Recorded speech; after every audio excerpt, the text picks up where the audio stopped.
Keratoconus एक cornea की बीमारी है। शेप लूज करने की वजह से आंख में चश्मे का नंबर आ जाता है। पेशेंट के सिम्टम्स बड़े वेग होते हैं, एंजाइटी, फ्रस्ट्रेशंस होती है उनको कि कितने चश्मे बदल लिए बट बेस्ट विजन नहीं आई। Hi, we welcome you all to MCVI Specialty Discussions, Episode 1, All You Should Know About Keratoconus. Today, we have Professor Monica Chaudhary ma'am to give glimpse on the topic. We welcome you ma'am. Thank you. My first question is, ma'am actually ये keratoconus होता क्या है? इस बीमारी को please आप थोड़ा explain करें। केराटोकोनस एक कॉर्निया की बीमारी है।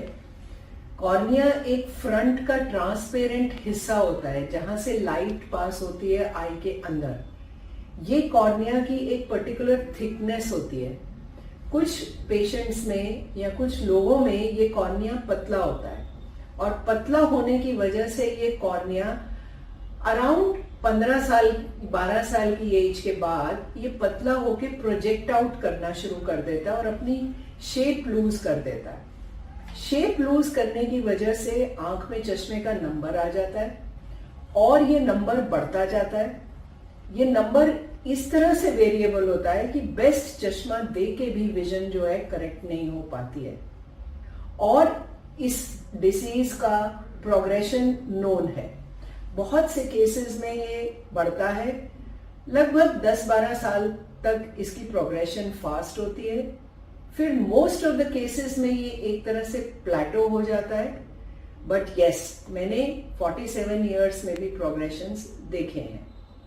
सो केराटोकोनस एक कॉर्निया के पतले होने की डिसीज है। केराटो कॉर्निया, कोनस मीन्स वो पतला होके कोन शेप अपनी बना लेता है और नॉर्मल ऑप्टिक्स छोड़ देता है। सो केराटोकोनस एक कॉर्निया की आई डिसीज है जो विजन को इम्पैक्ट करती है।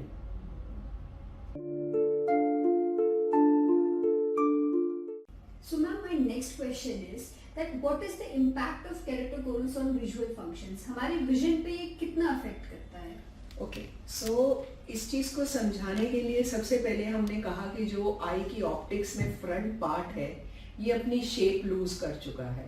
इसकी ऑप्टिक्स एक बड़ी डिस्टॉर्टेड सी ऑप्टिक्स हो गई है। इससे जो रेज आंख के अंदर जा रही हैं और पीछे रेटिना पे फोकस होती हैं, ये अब एक शार्प फोकस नहीं है। यूजुअली जब किसी को चश्मे का नंबर होता है तो हम आगे वो लेंस जो पावर का लगा देते हैं, बट इमेज आगे या पीछे फॉर्म होती है। इसमें इमेज टोटली फॉर्म हो रही है बट अपनी ऑप्टिक्स बिल्कुल ऐसे है कि कुछ भी चश्मे लगाने से वो शार्पनेस नहीं आती। इसको समझने के लिए लेट अस अंडरस्टैंड, ये एक कॉर्नियल टोपोग्राफी मैप है। ये मैप हम यूजुअली हर पेशेंट का जिसको केराटोकोनस है उसका करते हैं। उससे हम डिसाइड करके डिफाइन करते हैं कि कॉर्निया की शेप को क्या हो गया। अब ये मैप है कॉर्निया का, जैसे हम एटलस देखते हैं। जितना red zone, blue zone, green zone ये देख रहे हैं, डिफरेंट डिफरेंट जोन्स हैं। जहां तक जितना रेड और येलो है ये वो शेप पोर्शन है कॉर्निया का जो अपनी शेप लूज करके थिन होके कोनिकल होके प्रोजेक्ट आउट करके एक जैसे माउंटेन की तरह खड़ा हो गया, ये डिप्रेस हो गया है। तो आप इमेजिन करिए कि आगे आंख के एक ऐसा शीशा है जो ऊपर नीचे उबड़ खाबड़ है जो कि इमेज को खराब कर रहा है। अब चश्मे का नंबर इसमें लगाने से भी पेशेंट को बेस्ट नहीं दिखता। कितने केसेस तो ऐसे हो जाते हैं जहां चश्मा काम ही नहीं करता।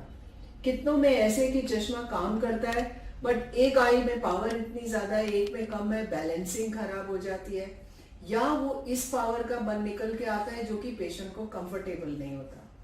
नाइट की विजन बहुत डिस्टॉर्टेड हो जाती है, शैडोज है, हेलोज है, और अर्ली स्टेजेस में तो पेशेंट सिर्फ चश्मे का नंबर बार बार बदल रहा होता है। कितने लोग उसको हर तरह के डिफरेंट नंबर दे रहे होते हैं। वो बता नहीं पाता कि डिसीज डायग्नोज कब होगा जब तक हम कॉर्निया की शेप और थिकनेस मेजर नहीं करेंगे। सो चश्मे का नंबर अगर फ्रीक्वेंटली चेंज हो रहा है और एडल्ट एज में हो रहा है तो इसकी ऑप्टिक्स जब खराब हो ये फाइंड आउट करना जरूरी है। एंड ये एक वार्निंग साइन होता है। पेशेंट के सिम्टम्स बड़े वेग होते हैं, मुझे चश्मे से दिख रहा है सब कुछ बट शार्प नहीं है, शैडोज दिखते हैं, नाइट के विजन में उसे अजीब से लाइट्स चमकती हैं, फैलती हुई दिखती हैं, ड्राइविंग करना मुश्किल हो जाता है, सिस्टम पे बैठे हुए उसका फोकस इतना अच्छा मेंटेन नहीं होता है। So visual disturbance, because best चश्मा भी उसको बढ़िया विजन नहीं देता है, एक क्लैरिटी नहीं देता, एक शार्पनेस नहीं देता, इसलिए केराटोकोनस के पेशेंट्स बहुत I would say we have seen anxiety, frustrations होती हैं उनको कि कितने चश्मे बदल लिए बट बेस्ट विजन नहीं आए। तो मैम जैसे कि आपने बताया कि चश्मे से भी विजन क्लियर नहीं आता है, पेशेंट्स को शार्पनेस नहीं आती है, तो इस बीमारी के लिए अगला ट्रीटमेंट क्या होगा फिर? ट्रीटमेंट दो पार्ट्स में डिस्कस किया जा सकता है। नंबर 1 कि हम ऑप्टिकल करेक्शन मतलब उसकी विजन को वापस दें, जिसमें मेन कैटेगरी कॉन्टैक्ट लेंसेज की है। सेकेंड ट्रीटमेंट होता है जो सर्जिकल इंटरवेंशंस हैं, ये ट्रीटमेंट नहीं है, ये एक तरह से प्रोसीजर्स हैं जो कि प्रोग्रेशन को रोकते हैं। सो सबसे पहले अगर हम बात करें कि इसकी विजन रिस्टोर करने का रास्ता क्या है, विजन रिस्टोर करने का रास्ता वही है कि जब आप डी शेप्ड कॉर्निया को वापस शेप देते हैं और वो एक रिजिड कॉन्टैक्ट लेंस, जिसे लेमैन टर्म्स में हार्ड लेंसेज कहा जाता है, वही होते हैं। ये बहुत तरह के लेंसेज होते हैं, इनफैक्ट मेरे पास कम से कम 22-23 टाइप्स के लेंसेज होते हैं और वो डिपेंड करता है कि किस तरह के कॉर्निया को हम ये कौन सा लेंस सूट करेगा या दिया जाएगा। अब जैसे ये कॉर्नियल लेंसेज हैं, ये शॉर्ट हैं, ये स्क्लेरल लेंसेज हैं, ये बड़े हैं, ये कॉर्निया से बड़े होते हैं और इनमें फ्लूइड भरा जाता है, ये ड्राइनेस में बहुत इफेक्टिव होते हैं एंड मोस्ट कंफर्टेबल होते हैं। वर्ल्ड मैक्सिमम इसी पे शिफ्ट कर गया है। अर्ली केराटोकोनस केसेस में हम कई बार हार्ड लेंसेज जो कि छोटे साइज के हैं, जिन्हें कॉर्नियल लेंसेज या आरजीपी कहते हैं, ये भी दिया जा सकता है। वेरी वेरी अर्ली स्टेजेस में special soft lenses, not the regular soft lenses, दिए जा सकते हैं, बट सर्टेनली सॉफ्ट लेंस जो होता है एक ऑल्टरनेटिव ही होता है हार्ड लेंसेज का। सो करेक्शन का वर्ल्ड में अभी भी जो ऑप्शन है हमारे पास केराटोकोनस का, सिर्फ कॉन्टैक्ट लेंस है। अगर पेशेंट को अपनी विजन वापस चाहिए तो वो कॉन्टैक्ट लेंसेज हैं, हार्ड लेंसेज या rigid lenses, RGP, corneal, scleral, depends on the eye, दिए जा सकते हैं। अब सेकेंड लेवल ऑफ ट्रीटमेंट होता है जो कि सर्जन ट्रीटमेंट होते हैं। नाउ सर्जन ट्रीटमेंट जैसे इंटैक्स, या वो मतलब अंदर रिंग्स लगा दिए, या सर्टेन आईसीएल प्रोसीजर्स, अंदर एक हाई पावर का लेंस लगा दिया, या कॉर्नियल ग्राफ्टिंग। नाउ अंदर लगाने वाले लेंसेज जो हैं वो सिर्फ हाई पावर को न्यूट्रलाइज करेंगे, बट एनी केस में हमें कॉन्टैक्ट लेंस फ्रंट सरफेस वाला, ऊपर से दिन में पहनने वाला और जो कि रात को उतारा जाए, ये फिर भी लगाया जाएगा। कॉर्निया ट्रांसप्लांट एक सर्जिकल इंटरवेंशन है जो कि लास्ट रिजॉर्ट होती है। मतलब जब कॉन्टैक्ट लेंसेज भी काम नहीं कर रहे, बहुत कॉर्निया एडवांस हो गया, कॉर्निया बहुत थिन हो गया, कॉन्टैक्ट लेंसेज से भी विजन जो है अबाउट 50-60% ही आ रहा है, तो उन केसेस में सर्जन कॉर्नियल ट्रांसप्लांट का डिसीजन ले सकता है। ऑडियंस को मैं ये बताना चाहूंगी कि कॉर्नियल ट्रांसप्लांट अल्टीमेट सॉल्यूशन नहीं है।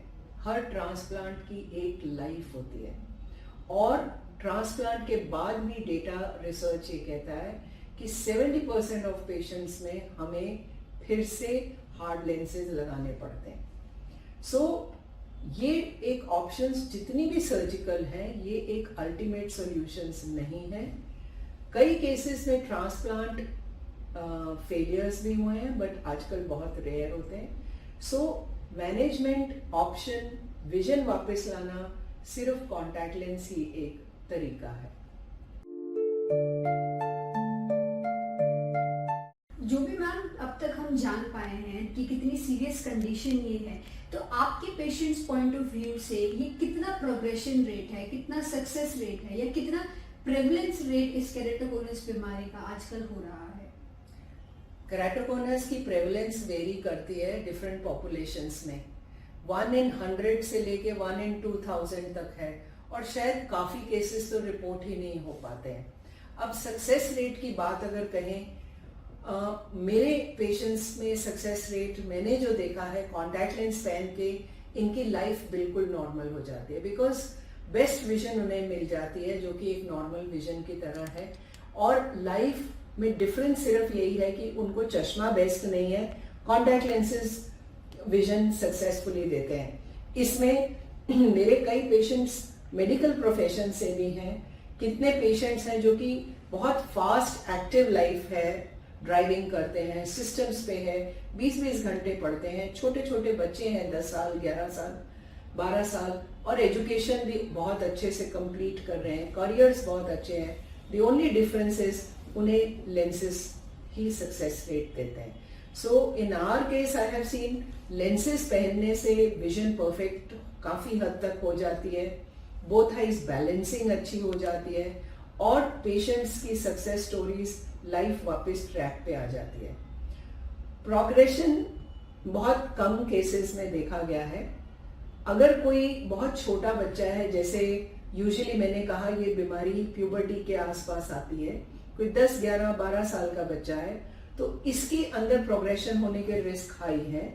ये एक मॉनिटरिंग बहुत इंपॉर्टेंट होती है, कॉर्नियल टोपोग्राफी या स्कैन की, और जहां भी डाउट होता है कि ये प्रोग्रेसिव केस है, ऑफ्थेल्मिक सर्जन्स जो हैं cross linking, corneal cross linking या C3R प्रोसीजर करके इसको कॉर्निया को स्टिफ करके फर्दर प्रोग्रेशन से रोक देते हैं। C3R होने के बाद भी कॉन्टैक्ट लेंसेज लगाए जाते हैं। So the bottom line is success इस डिसीज में 100% एश्योर्ड है, life and career can go back to normal, but difference यही है पेशेंट को एक अच्छा उसकी आई के लिए बना हुआ प्रॉपर फिटिंग कॉन्टैक्ट लेंस चाहिए।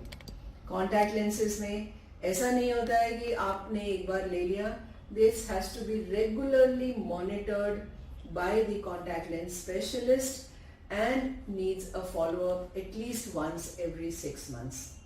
So I would say life with keratoconus goes back to normalcy, और 40 साल के एक्सपीरियंस में मैंने कोई keratoconus ब्लाइंड नहीं देखा है। So the best lens fit होने के बाद पेशेंट कुछ भी जो हम आप कर सकते हैं वो भी कर सकता है। Thank you so much, ma'am. This was indeed an informative sessions, and we look forward to more sessions with you.